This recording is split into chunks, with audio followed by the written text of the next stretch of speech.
ಮಕ್ಕಳು. ಎಲ್ಲಿವರೆಗೂ ಮಕ್ಕಳು ನೀವು? ಯಾವ ಏಜ್ವರೆಗೂ? 18 ಕಂಪ್ಲೀಟ್ ಆಗಬೇಕು. 18 ಬಿತ್ತು ಅಂದ ತಕ್ಷಣ ನಾವು ಮೇಜರ್ ಅಂತ ಅಂದ್ಬಿಟ್ಟು ಎಷ್ಟು ಕಂಪ್ಲೇಂಟ್ಗಳು ಬರ್ತಾ ಇದೆ. ಮೇಜರ್ ಆಗಿದ್ದೀವಿ, ನಾವೇನು ಬೇಕಾದರೂ ಮಾಡ್ಬೋದು, ನಾವು ನಮ್ಮ ಓನ್ ಡಿಸಿಷನ್ ನಾವು ತೊಗೊಳ್ಬೋದು ಅಂತ ಬರ್ತಡೇ ದಿವಸನೇ ಓಡೋಗಿ ತಂದೆ ತಾಯಿ ಕಂಪ್ಲೇಂಟ್ ಕೊಟ್ಟು ಎಲ್ಲ ಥರದ ಸೆಕ್ಷನ್ಸ್ ಆ್ಯಡ್ ಆಗಿರುತ್ತೆ. ಯಾವುದ್ಯಾವುದು? Sexual harassment, POCSO, child marriage, ಎಲ್ಲ ಸೆಕ್ಷನ್ಸ್ ಆ್ಯಡಪ್ ಆಗಿ ಆ ವ್ಯಕ್ತಿ ನಿಮ್ಮ ಕರ್ಕೊಂಡು ಹೋಗೋದು ವ್ಯಕ್ತಿ ಮೇಲೆ ಅವ್ನು 20 ವರ್ಷ ಜೈಲಲ್ಲಿ ಕೊಳೆಯೋ ಥರ ಆಗ್ತಾ ಇದೆ. ಸೊ ಹಾಗಾಗಿ ಮೇಯ್ನು 18 ವರ್ಷ ತುಂಬ 19ರವರೆಗೂ ನೀವು ಮಕ್ಕಳೇ, ಇನ್ಕ್ಲೂಡಿಂಗ್ ಹೆಣ್ಣು ಗಂಡು ಎಲ್ಲ all are equal in this section. ಇದು ನಮಗೆ ವೇದಿಕೆ ಸಾಕಾಗಲ್ಲ ನಮಗೆ ಸೆಕ್ಷನ್ ಬಗ್ಗೆ ಮಕ್ಕಳ ಕಾನೂನು ಅರಿವು ಮೂಡಿಸೋದಕ್ಕೆ. ಜಸ್ಟ್ ಚುಟುಕಾಗಿ ಹೇಳ್ತೀನಿ. ಮಕ್ಕಳಿಗೆ ತುಂಬ ಕಾನೂನ್ಸ್ ಇದೆ. ಜುವೆನೈಲ್ ಜಸ್ಟಿಸ್ ಆ್ಯಕ್ಟ್ ಇದೆ, ಲೇಬರ್ ಆ್ಯಕ್ಟ್ ಇದೆ, ಬಾಂಡೆಡ್ ಲೇಬರ್ ಆ್ಯಕ್ಟ್ ಇದೆ. ಆಮೇಲೆ ಮೇಯ್ನ್ ಮುಖ್ಯವಾಗಿ ಚೈಲ್ಡ್ ಮ್ಯಾರೇಜ್ ಆ್ಯಕ್ಟ್ ಗೊತ್ತಿದೆಯಾ? ಚೈಲ್ಡ್ ಹೆಲ್ಪ್ಲೈನ್ ಗೊತ್ತಿದೆಯಾ ನಿಮಗೆ? ಏನು ಹೇಳಿ? ಎಲ್ಲರೂ ಹೇಳ್ತೀರಾ, ಬಟ್ ಅದನ್ನು ಆಚರಣೆಗೆ ತರಲ್ಲ. ಯಾಕೆಂದರೆ ಇವತ್ತು ಚೈಲ್ಡ್ ಮ್ಯಾರೇಜಸ್ ತುಂಬ ಆಗ್ತಾ ಇದೆ, ಮತ್ತು ಚೈಲ್ಡ್ ಹರಾಸ್ಮೆಂಟ್ಸ್ ಜಾಸ್ತಿ ಆಗ್ತಾ ಇದೆ. ಬರೀ ಚೈಲ್ಡ್ ಮ್ಯಾರೇಜ್ಗೆ ಅಂತ ಅಲ್ಲ, ಮಕ್ಕಳ ರಿಲೇಟೆಡ್ ಎನಿಥಿಂಗ್ ಏನೇ ಒಂದು ಸಮಸ್ಯೆ ಇದ್ರೂ ಅದು 1098ಗೆ ಹೋದರೆ ಅದು ಸೆಂಟ್ರಲ್ ಪ್ಯಾನಲ್ಲು, ಅಲ್ಲಿಂದ ಲೋಕಲ್ ಎಲ್ಲಿ ಯಾವ ಜುರಿಸ್ಡಿಕ್ಷನ್ ಬರುತ್ತೋ ಅಲ್ಲಿಗೆ ಡೈರೆಕ್ಟಾಗಿ ಒಂದು ಇದರಿಂದ ಸಂಸ್ಥೆಯಿಂದ ನಮಗೆ ಕಮ್ಯುನಿಕೇಟ್ ಆಗಿ ಎಲ್ಲ ಥರದ ಸಹಾಯ ಹಸ್ತನ ನೀಡೋದಕ್ಕೋಸ್ಕರ ನಾವು ಸದಾ ಸಿದ್ಧವಾಗಿರ್ತೀವಿ. ಮತ್ತು ಮೇಯ್ನು ನಮ್ಮ ಪೊಲೀಸ್ ಇಲಾಖೆ ವತಿಯಿಂದ 112 ಅನ್ನೋದು ಒಂದು ಸೆಂಟ್ರಲೈಸ್ಡ್ ಇದಿದೆ. ಅದು ಎಲ್ಲ ಇದರಲ್ಲೂ ಎಲ್ಲರೂ ಬಳಸಬೇಕು. ಸುಮ್ಮನೆ ಏನೇ ಆದ್ರೂ ಬರೀ ಸ್ಟೇಷನ್ ಲೆವೆಲಲ್ಲಿ ಕಂಪ್ಲೇಂಟ್ ಕೊಡ್ತೀರಾ. ಎಲ್ಲಿ ಏನೇ ಮ್ಯಾಟ್ರ್ ಆಗಲಿ, ಎಲ್ಲಿ ಏನೋ ದಾರಿನಲ್ಲಿ ಯಾರೋ ಮಕ್ಕಳು ಬಿದ್ದೋಗ್ತಾರೆ, ಯಾರೋ ಒಂದು ಅಜ್ಜ ತಲೆ ಸುತ್ತ ಬಿದ್ದಿರ್ತಾರೆ, ಇಲ್ಲ ಒಂದು ಏನೋ ಆಕ್ಸಿಡೆಂಟ್ ಆಗುತ್ತೆ, ಇಲ್ಲ ಏನೋ ಒಂದು ಚೈನ್ ಸ್ನ್ಯಾಚಿಂಗ್ ಆಗುತ್ತೆ, ಯಾವುದು ಎನಿಥಿಂಗ್ ಎನಿ ಮ್ಯಾಟರ್ ಇಮಿಡಿಯೇಟಾಗಿ 112ಗೆ ಫೋನ್ ಮಾಡಿದ್ರೆ ವಿತಿನ್ ಇಲ್ಲಿ ರೂರಲ್ ಸೆಕ್ಟರ್ಸಲ್ಲಿ ಒಂದು 15 to 20 ಮಿನಿಟ್ಸಲ್ಲಿ ನಾವು ವಿತ್ ಪೊಲೀಸ್ ಆಫೀಸರ್ಸ್ ಬರ್ತೀವಿ, ಬಂದು ಆ ಸಮಸ್ಯೆನ ಬಗೆಹರಿಸ್ತೀವಿ. ಹಾಗಾಗಿ ಈ ನಮ್ಮ ಮೇಯ್ನ್ ಇಂಪಾರ್ಟೆಂಟ್ ಹೆಲ್ಪ್ಲೈನ್ಸ್ಗಳು 112 ಮತ್ತು 1099 ಅದೊಂದು ತಿಳ್ಕೊಳ್ಳಿ. ಆಮೇಲೆ 1930 ಅದು ಸೈಬರ್ ಅಪರಾಧಗಳ ಬಗ್ಗೆ. ಅದು ಮೇಯ್ನ್ ಏನಂತ ಅಂದರೆ, ಇವಾಗ ಸಣ್ಣ ಪುಟ್ಟ ನೀವೇನೋ ಮೊಬೈಲ್ ಕೈಲಿಟ್ಕೊಂಡಿರ್ತೀರ, ಎಲ್ಲ ಮಕ್ಕಳು ಮೊಬೈಲ್ ಬಳಸ್ತಿದ್ದೀರಲ್ವಾ? Yes I know. ಅದು ಮನೆಯಲ್ಲೂ ಬಳಸ್ತಾ ಇಲ್ವಾ?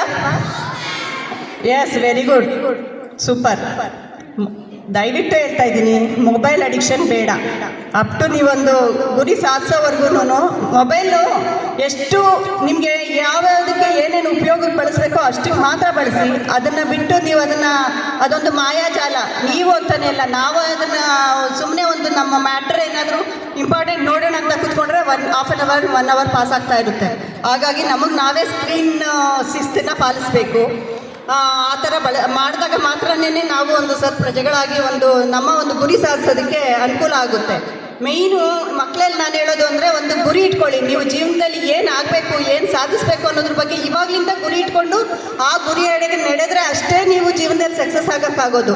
ಇವತ್ತು 10th PU ಡಿಗ್ರಿ ಆ ಲೆವೆಲಲ್ಲಿ ಎಲ್ಲ ಕಾಂಪಿಟೇಟಿವ್ ಎಕ್ಸಾಮ್ಸು, ಸ್ಟೇಟ್ ಎಕ್ಸಾಮ್ಸ್ಗಳು ನಡೀತಾ ಇದೆ. ನಿಮಗೆ ಅದು ನೀವೆಲ್ಲ ಡಿಗ್ರಿ ಮುಗಿಯೋವರೆಗೂ ಅದ್ರ ಬಗ್ಗೆ ಗಮನನೇ ಕೊಡೋಕ್ಕೆ ಹೋಗಲ್ಲ. ಅಲ್ಲಿ ಆವಾಗ ನೀವು ಕಾಂಪಿಟೇಟಿವ್ ಎಕ್ಸಾಮ್ಸ್ ಏನು ಅಂತ ನೋಡೋಕ್ಕೆ ಹೋದಾಗ ನಿಮ್ಮ ಏಜೇ ಪಾಸ್ ಆಗೋಗ್ಬಿಡುತ್ತೆ. ಹಾಗಾಗಿ ಇವತ್ತಿಂದನೇ ನೀವೇನಾಗಬೇಕು ಅನ್ನೋದ್ರ ಬಗ್ಗೆ ಗುರಿ ಇಟ್ಕೊಳ್ಳಿ.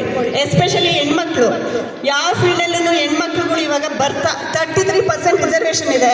ಅಷ್ಟು ರಿಸರ್ವೇಷನ್ನು ಫಿಲ್ಲಪ್ ಆಗ್ತಾ ಇಲ್ಲ ಅಂತ ಎಲ್ಲ ಇಲಾಖೆಗಳಿಂದ ನಮ್ಮ ಗಮನದಲ್ಲಿ ಇದೆ.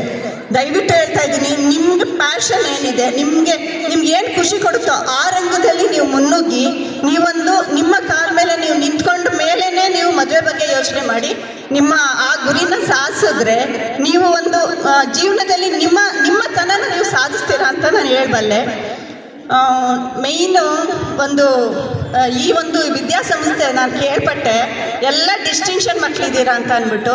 ಇಲ್ಲಿ ಶಿಸ್ತಿದೆ, ಸಂಯಮ ಇದೆ, ನಿಮಗೆ ಆದ ಒಂದು ಮಾರ್ಗದರ್ಶನ ಇದೆ. ಇದು ಬಿಟ್ಟು ನೀವು ಮುಂದೆ ಹೋದ್ಮೇಲೆ ಇದನ್ನೇ ಫಾಲೋ ಮಾಡಿ ನಿಮ್ಮ ಒಂದು ಇಂಡಿಪೆಂಡೆಂಟ್ ಲೈಫ್ ಸ್ಟೈಲ್ ಸಾಧಿಸೋವರೆಗೂ ನೀವು ಜೀವನದಲ್ಲಿ ನಿಮ್ಮ ಗುರಿನ, ನಿಮ್ಮ ಏಮ್ನ ಅದನ್ನು ಡೈವರ್ಟ್ ಮಾಡ್ಕೋಬೇಡಿ. Especially film addiction, film style ಜೀವನ ಅಲ್ಲ. ಫಿಲಮಲ್ಲಿ 3 ಅವರಲ್ಲಿ ಎಲ್ಲ ತೋರಿಸ್ಬಿಡ್ತಾರೆ, ಬಟ್ ಅದು ಜೀವನ ಅಲ್ಲ, ಅದು ಲೈಫ್ ಸ್ಟೈಲು ಅಲ್ಲ. ಅವ್ರನ್ನ ಫಾಲೋ ಮಾಡಬೇಡಿ. ನೀವು ಜೀವನದಲ್ಲಿ ಫಾಲೋ ಮಾಡಬೇಕು ಅಂದರೆ ನೋಡಿ, ನಮ್ಮ principal is a multi talented singer, ಭಾಷಣಕಾರರು, ತುಂಬ ಚೆನ್ನಾಗಿ ಮಾತಾಡಿದ್ರು.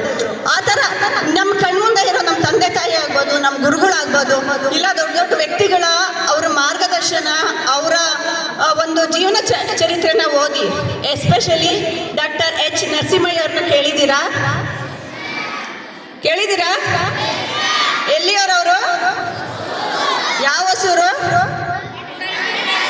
ನಮ್ಮದೇ ಗೌರಿಬಿದನೂರು ತಾಲೂಕಿನ ಹೊಸೂರಿನವರು. ಅವರ ಜೀವನ ಶೈಲಿನ ಸ್ವಲ್ಪ ನೀವು ನೋಡಿ ಓದಿ ಅಳವಡಿಸ್ಕೊಂಡ್ರೆ ಅದಕ್ಕಿಂತ ದೊಡ್ಡ ವ್ಯಕ್ತಿತ್ವ ಬದಲಾವಣೆ ಬೇರೆ ಇಲ್ಲ ಅಂತ ನನ್ನ ಅನುಭವ ಇದೆ. ದಯವಿಟ್ಟು ಒಂದು ಒಳ್ಳೆ ಮಾರ್ಗದರ್ಶಕರ, ಚಿಂತಕರ ಅವರ ಒಂದು ಜೀವನ ಶೈಲಿ, ನಮ್ಮ ಡಾಕ್ಟರ್ ಅಬ್ದುಲ್ ಕಲಾಂ ಆಗ್ಬೋದು, ಡಾಕ್ಟರ್ ಅಂಬೇಡ್ಕರ್ ಆಗ್ಬೋದು, ಮತ್ತು ವಿವೇಕಾನಂದ ಆಗ್ಬೋದು, ಅವ್ರ ಬಗ್ಗೆ ಎಲ್ಲ ಅಟ್ಲೀಸ್ಟ್ ಅವ್ರ ಜೀವನ ಶೈಲಿನ ಓದಿ ತಿಳ್ಕೊಂಡ್ರೆ ನೀವು ಒಂದು ಮಾರ್ಗ ಬದಲಾವಣೆ ತಪ್ಪಿ ಒಂದೇ ಪ್ರಜೆಗಳಾಗ್ತೀರಾ ಅಂತ ಅಂದ್ಕೊಂಡು ಆಶಿಸಿ ನನಗೆ ಇಲ್ಲಿ ಮಾತಾಡೋದಕ್ಕೆ ಅವಕಾಶ ಕೊಟ್ಟ ಎಲ್ಲರಿಗೂ ವಂದಿಸುತ್ತಾ ನನ್ನ 2 ಮಾತುಗಳನ್ನ ಮುಗಿಸ್ತೀನಿ.